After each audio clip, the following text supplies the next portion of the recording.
चलिए बात करेंगे सोने और चांदी को लेकर। गोल्ड और सिल्वर दोनों ने रिकॉर्ड स्तर छू लिया है। अंतर्राष्ट्रीय बाजार में सोना पहली बार $4230 प्रति ऑन्स पर पहुंच गया, जबकि चांदी ने 53.50 प्रति ऑन्स का ऑल टाइम हाई रिकॉर्ड दर्ज किया। तेजी के इस माहौल में एमसीएक्स ने रिस्क कंट्रोल के लिए सिल्वर फ्यूचर कॉन्ट्रैक्ट्स पर 2% का अतिरिक्त मार्जिन लगाने का फैसला किया है, जो आज से लागू होगा और कीमतों में उछाल का असर अब भारतीय बाजार में भी देखने को मिल सकता है। सोने में लगातार 15वें दिन तेजी जारी रही और IBJA के अनुसार 10 ग्राम 24 कैरेट सोने के दाम 16 अक्टूबर को 757 रुपए बढ़कर 1.27 लाख से ज्यादा यानी कि ऑल टाइम हाई पर पहुंच गए हैं। तो वहीं चांदी की कीमत में भी लगातार 20 दिन से तेजी देखने को मिली और कल दूसरे दिन गिरावट रही है। गुरुवार को चांदी 5917 रुपए घटकर 1,68,083 रुपए प्रति किलो पर दर्ज की गई। आखिर सोने और चांदी के दाम कहां जाकर रुकेंगे, इसको लेकर भी जो है कई सारे सवाल उठते नजर आ रहे हैं। तो इसको लेकर ग्राफिक्स के माध्यम से कुछ जानकारी आप तक पहुंचाते हैं कि आखिर सोने और चांदी के दाम जाकर कहां रुकेंगे। पहले सोने को लेकर बात करेंगे। अंतर्राष्ट्रीय बाजार में सोना पहली बार 4230 रुपए प्रति डॉलर ऑन्स पहुंच गया है और लगातार 15वें दिन सोने के दाम में तेजी देखने को मिली है। 10 ग्राम 24 कैरेट सोने का दाम 1.27 लाख से ज्यादा है। 10 ग्राम 24 कैरेट सोने की कीमत ऑल टाइम हाई पर पहुंच चुकी है। आप खुद सोचिए कि किस तरीके से सोने का दाम जो है बढ़ता हुआ नजर आ रहा है। 1,27,000 से ज्यादा इस वक्त मौजूदा समय में सोने की कीमत है प्रति 10 ग्राम के हिसाब से। चांदी को लेकर बात करें, मामूली गिरावट दर्ज की गई है। 20 दिन तेजी के बाद चांदी में मामूली गिरावट आई है। गुरुवार को 5,917 रुपए की गिरावट प्रति किलो के हिसाब से दर्ज की गई। इसके बाद 1,68,083 रुपए प्रति किलो चांदी का रेट जो है वो पहुंच गया है। यानी कि चांदी के दाम में थोड़ी सी जो है गिरावट देखने को मिली है। और इसी विषय पर अधिक जानकारियों के साथ हमारे 3 सहयोगी जुड़े हैं, उनका रुख करेंगे जानकारियों के लिए। दिल्ली से हमारी सहयोगी आरजू सेठ जुड़ी हैं, गुजरात से हमारे सहयोगी जतिन रावल जुड़े हैं और कोलकाता से पश्चिम बंगाल से हमारे सहयोगी रैनिक दत्ता जुड़े हैं। सबसे पहले आरजू में आपका रुख करूंगा। अगर बात देश की राजधानी को लेकर करें, क्या स्थितियां, क्या हलचल इस वक्त बाजार में देखने को मिल रही है चांदी और सोने की बढ़ती कीमतों को लेकर? जी बिल्कुल, देखिए अगर बात करेंगे तो लगातार जो सिल्वर और गोल्ड के रेट्स है वो ऑल टाइम हाई देखने को मिल रहे हैं। वहीं सोना जो है 1,27,000 से ऊपर चला गया है। तो अगर हम देखें तो सिल्वर जो चांदी है उसके रेट्स भी लगातार बढ़ते हुए नजर आ रहे हैं। फिलहाल अभी की बात करेंगे तो हल्की राहत जरूर 20 दिन बाद यहाँ पर देखने को मिल रही है, लेकिन उसके बावजूद भी जो रेट्स है वो काफी ज्यादा बढ़ते हुए नजर आ रहे हैं और ऑल टाइम हाई जो है वो सोने चांदी के दाम है। वहीं अगर मार्केट की बात करेंगे तो जिस तरीके से ग्लोबल बात करें जो टेंशन चल रही है तमाम देशों के बीच में, उसके बाद से इसका असर जो है वो मार्केट में देखने को मिल रहा है। और अगर हम ज्वेलर्स की बात करें, हमने कई सारे ज्वेलर्स से भी इंटरेक्ट किया है और उनका ये कहना है कि फिलहाल कस्टमर्स पे इसका असर देखने को उस तरीके से नहीं मिल रहा है, क्योंकि जिनके घर में शादी है वो ज्वेलरी खरीद रहे हैं। कई लोग जो है जीएसटी के बाद जो उनका थोड़ी बचत हो रही है उससे भी कई लोग फिजिकल गोल्ड में इन्वेस्ट कर रहे हैं। तो इस तरीके की चीजें जो है वो देखने को मिल रही है। लोग इस वक्त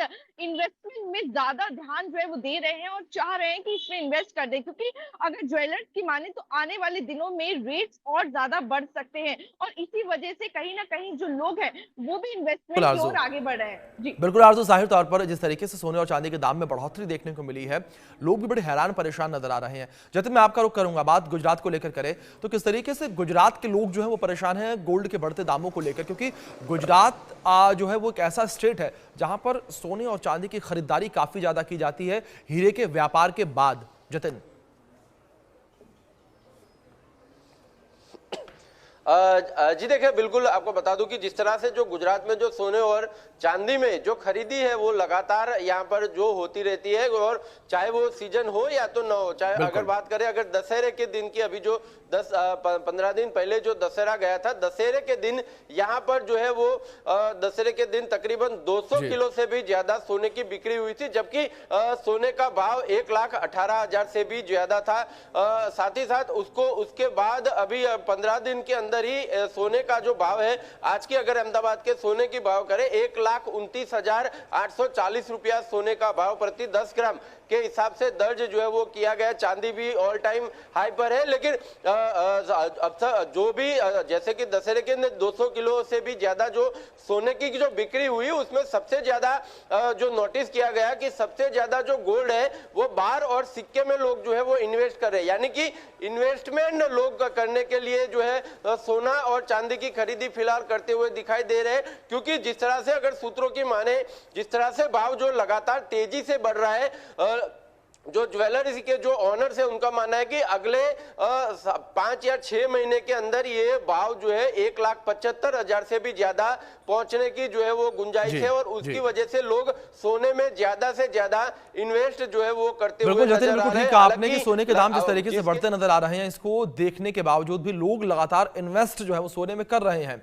रैनिक में आपका रुख करूंगा, पश्चिम बंगाल को लेकर बात करें तो पश्चिम बंगाल में किस तरीके से रैनिक जो है सोने की खरीदारी और चांदी की खरीदारी की जा रही है, और अभी कुछ दिन पहले दुर्गा पूजा उत्सव जो है वो बीता है, और ऐसे में कहा जाता है कि रैनिक की दुर्गा पूजा के समय में भी खूब खरीदारी जो है वो सोने और चांदी की आभूषणों की होती है पश्चिम बंगाल में भी। रैनिक एकदम देखिए, दुर्गा पूजा का टाइम पीरियड पे तो बहुत सारे लोग सोना खरीदारी किए थे, मगर दूसरी तरफ अगर देखा जाए तो आज का अगर बात किया जाए तो सामने धनतेरस का अवसर है, दूसरी तरफ शादी का माहौल है। ठीक इसी टाइम पर जब सोना चांदी सबसे ज्यादा खरीदारी होता है, तब उसी टाइम पर जब सोने का और चांदी का जो भाव जिस तरीके से बढ़ता हुआ नजर आ रहा है, तो इसमें एक तरफ डरने का बात भी देखने को मिल रहा है दुकानदार के मन में। दूसरी तरफ अगर देखा जाए तो दुकानदार की तरफ से ये भी कहा जा रहा है कि लोग इन्वेस्टमेंट के लिए सोना खरीद रहे हैं। पहले तरफ अगर देखा जाए तो दुकानदार का एक डर है कि जिस तरीके का भाव बढ़ रहा है, उसमें धनतेरस का ये जो मार्केट आने वाला है, धनतेरस का इस अवसर पर क्या सोना चांदी लोग खरीदने के लिए आएंगे। धनतेरस में जिस तरीके से सेल होता था पिछले साल भी, धनतेरस में जिस तरीके से कोलकाता का जो बड़ा बाजार जिस जगह पे सोना मार्केट है, उस जगह पर सोना चांदी खरीदने के लिए जिस तरीके से लोग आते थे, उस तरीके क्या लोग आएंगे, लोगों के मन में क्या उस तरीके का उत्साह देखने को मिलेगा।